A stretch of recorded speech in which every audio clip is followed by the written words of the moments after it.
આ શ્લોક પણ જે પૂર્વમાં આવેલા શ્લોકની વાત કરી કર્મણ્યેવાધિકાર હશે, એ રીતે જ ગીતાજીનો આ શ્લોક પણ સૌથી પ્રસિદ્ધ છે. આ બે શ્લોકો ગીતાજીના લગભગ બધાને અડધા તો આવડતા છે. યદા યદા હિ ધર્મસ્ય ગ્લાનિર્ભવતિ ભારત.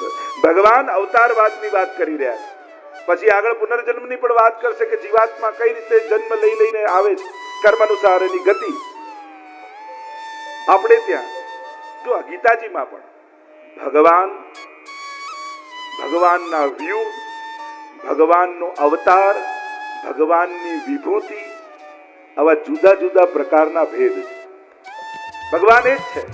જો આગળ વિભૂતિ યોગ પણ આવશે. ભગવાન એમાં પણ 3 ભેદ ગીતાજી આગળ કહેશે, ક્ષર, અક્ષર, પુરુષોત્તમ.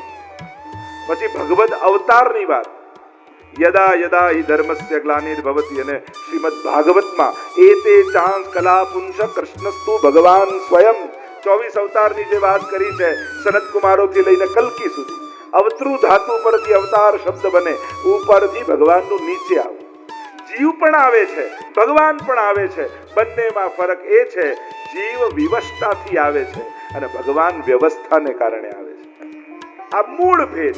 ભગવાનને વિવશતા નથી, એને બંધન નથી, એ વ્યવસ્થા કરવા માટે આવે છે. વ્યવસ્થાનો એક ભાગ છે ભગવાનનું આવવું, અને જીવ આવતો નથી, એને મોકલાય છે.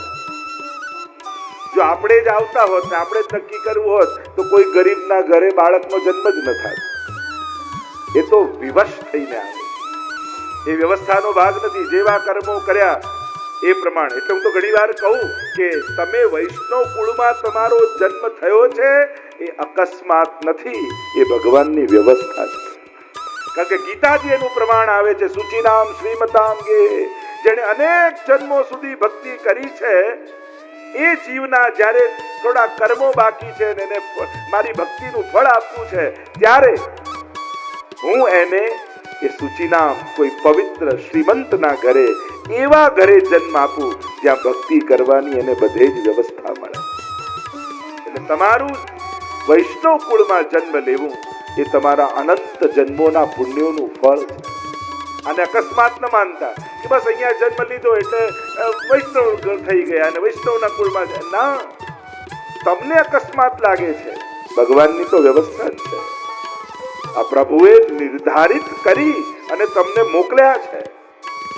નહીં તો એવા ત્યાં જન્મ મળ્યો હોત કે જ્યાં ભક્તિ ન થઈ શકે, પુણ્ય ન થઈ શકે, સત્કર્મ ન થઈ શકે. ભગવાને એવા ઘરમાં જન્મ આપ્યો કે જ્યાં ભક્તિ કરવાની અનુકૂળતા છે, તો માનજો અનેક પુણ્યોનું ફળ મને વૈષ્ણવ કુળમાં જન્મ મળીને મળ્યું. તમને એવા ઘરે જન્મ મળ્યો કે જ્યાં અન્નપ્રાશન કરાવવાનું હતું તો ઠાકોરજીની પ્રસાદી સખડી તમારા મુખમાં મૂકી. તમે ચાલતા થયા તો આંગળી પકડીને દાદા હવેલીની સીડીઓ ચડાવી. તમે બોલતા થયા તો બાએ તાળી પાડીને રાધે રાધે કરતા પહેલા બોલતા શીખવાડ્યું. આ જો થઈ રહ્યું છે તમારા જીવનમાં, આ થયું છે, તો ભગવાનની ઈચ્છા માનજો, કૃપા માનજો, ગત જન્મના પુણ્યો માનજો કે આવા કુળમાં તમારો જન્મ થયો. એવી જગ્યાએ તમારો જન્મ થયો કે જ્યાં આજે પણ તમારા ઘરમાં કંઈક સારો તહેવાર આવે, કોઈ પ્રસંગ આવે તો ઠાકોરજીનો ઉત્સવ થાય. હું તો ઘણી વાર કહું કે તમારા ઘરમાં કોઈ ઉતાવળે ઓફિસ જતા હો અને પાછળથી કોઈ અવાજ લગાવનારું હોય કે આજે એકાદશી છે, દંડવત કરીને તો જાઓ, તો તમારી જાતને ભાગ્યશાળી માનજો કે તમારા ઘરમાં તમને તહેવારોમાં કોઈ ભગવાન યાદ અપાવનારું છે. આ ટોક્યું ન કહેવાય. લોકો પાસે ઈગો, હું જઉં ત્યારે જ ટોક કરતા. આ ટોક્યું ન કહેવાય. આ પ્રભુનો અવાજ માનજો કે એમના હૃદયમાં બેસી ઠાકોરજી તમને બોલાવી રહ્યા. ભાગ્યશાળી છો કે તમારા ઘરમાં તમને કોઈ ભગવાન યાદ અપાવનારું છે. ફેરવનારા અને આટા મરાવનારા તો ઘણા મળશે, પણ સારા દિવસોમાં ભગવાન યાદ અપાવનારા ભાગ્યશાળીને મળતા હોય. એવા કુળમાં તમારો જન્મ છે. તો ભગવાનનું આવવું એ વ્યવસ્થા છે, જીવનું આવવું એ વિવશતા છે. એ કર્મના બંધનોથી બંધાઈને આવે, એટલે એને નક્કી કરવાની ચોઈસ નથી મળતી. ભગવાન જતા પહેલા પૂછે, તારે ક્યાં જન્મ લેવો છે? આવું પૂછવામાં આવે છે, એને તો મોકલવામાં આવે છે. આમ યદા યદા હિ ધર્મસ્ય, તો જે વાત કરી રહ્યો તો ભગવાનનો વ્યૂ, ભાગવતજીમાં આવો તો ચતુર્વ્યૂહ ભગવાનના કે વાસુદેવ, સંકર્ષણ, પ્રદ્યુમ્ન, અનિરુદ્ધ, હવે ચતુર્વ્યૂહથી ભગવાન લીલા કરે છે. હેતુ ઉદ્યમ સ્વીકરણ કાપટ્ટે પ્રથમવાન પ્રથમ સુબોધનીમાં જન્મ પ્રકરણમાં મહાપ્રભુજી બતાવે કે ચારે વ્યૂહથી પરમાત્મા, ચતુર્વ્યૂહથી પુરુષોત્તમ આવે અને ત્યારે જે પૂર્ણ અવતાર કહેવાય. જે ભગવાન રામ ચાર વ્યૂહથી, ભગવાન કૃષ્ણ ચતુર્વ્યૂહથી પધાર્યા એટલે પૂર્ણ અવતારમાં આવે. 6 પ્રકારના ભગવદ અવતાર થાય છે એમ ગર્ગ સંહિતામાં ગર્ગજી બતાવે છે. અંશાંશો તથાવેશ કલા પૂર્ણ પ્રકટ્યતે વ્યાસાદૈશ્ચ શ્રુતષ્ઠ પરિપૂર્ણતમ સ્વયં. 6 પ્રકારના અંશાંશ અવતાર, અંશાવતાર, આવેશ અવતાર, કલા અવતાર, પૂર્ણ અવતાર અને પરિપૂર્ણ અવતાર. આ 6 પ્રકારના ભગવદ અવતારો માનવામાં આવે છે. તો આમ બ્રહ્મ, વ્યૂહ, અવતાર, વિભૂતિ. વિભૂતિ યોગ આવશે. જો અર્જુનને કેમ પસંદ કર્યો છે? પાંડવાનામ ધનંજય, ભગવાનની વિભૂતિ છે. ભગવાનથી અલગ નથી. એમ તો નર નારાયણ રૂપે એ જોડાયેલો છે ભગવાન સાથે, જુદો નથી. ભગવાન પોતે વિભૂતિ યોગમાં કહે છે કે પાંડવોમાં હું અર્જુન છું. અર્જુનની પસંદગી માટે પણ ઘણા કારણો છે. ભગવાન કોઈના સારથી એમને નથી બનતા. કેટલી વ્યવસ્થાઓને વિચાર કરીને ભગવાન કોઈની પસંદગી કરતા હોય છે. કોઈ સત્કાર્ય માટે ભગવાન તમને પસંદ કરે ને તો એમને તમે આ સ્થાન પર નથી બેઠા. આ ભગવાનની ઈચ્છા હતી કે તું આ કર. ત્યારે તમારા હૃદય પર સારથી બની ભગવાન સવાર થાય અને તમને કોઈ ભલા દીવ નિયોજિત, જેમ પાપમાં ખેંચી જાય છે ને કોઈ, એમ ભગવાન બેસીને પુણ્યમાં પણ ખેંચી જતા હોય. ઘણી વાર આપણે ન ઈચ્છતા હોય છતાં ડોનેશન થઈ જાય. ઘણી વાર આપણે ન ઈચ્છતા હોય છતાં વ્યવસ્થામાં ભાગ લઈ લઈએ. આપણે મેં તો વિચાર્યું નતું, મારે તો જોડાવું નતું, છતાં જોડાઈ ગયા. ત્યારે માનજો તમારા પુણ્યો તમને ધક્કો મારી ગયા. ભગવાન કોઈ સત્કાર્ય માટે તમને ખેંચી રહ્યા છે. આ કોઈ ઈશ્વરની પ્રેરણા છે એમ માનજો. તો આ વિભૂતિ, અવતાર એવા અનેક પ્રકારની ચર્ચાઓ ભગવાન સંબંધી છે. અને ભગવાન જુદા જુદા રૂપે આવે છે ભૂતલ પર અને પોતાના કાર્યો, પણ એ દરેક કાર્યોનું મૂળ ઉદ્દેશ્ય શું?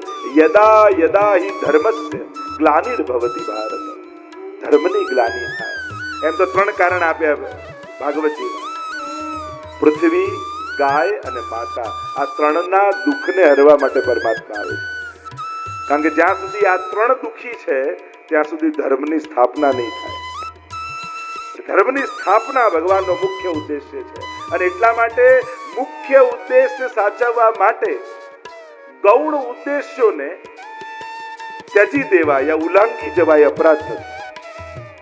જેમ કોઈ દર્દીને હાર્ટ એટેક આવ્યો ને બચાવવા માટે એમ્બ્યુલન્સ લઈ જાય, તમારે ગાડીમાં બેસાડીને લઈ જવો હોય ત્યારે રેડ લાઇટ પર ન રોકાવો તે પાપ નથી, એ અપરાધ નથી.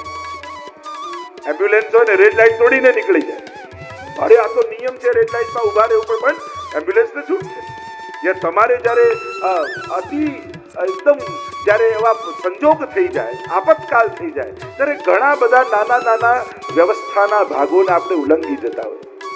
એમ જ ઘણી વાર ભગવાને અહીંયા આમ કેમ કર્યું, ભગવાને આમ કેમ કર્યું, આવું કેમ બોલ્યા, આમ કેમ માર્યો. ભગવાન કે ધર્મ સ્થાપના કરવાની છે, એ સૌથી મોટું મારું કાર્ય છે, એ મારું મેન કાર્ય છે. એની પાછળ નાના નાના નિયમો તોડવા પડે તે અપરાધ નથી.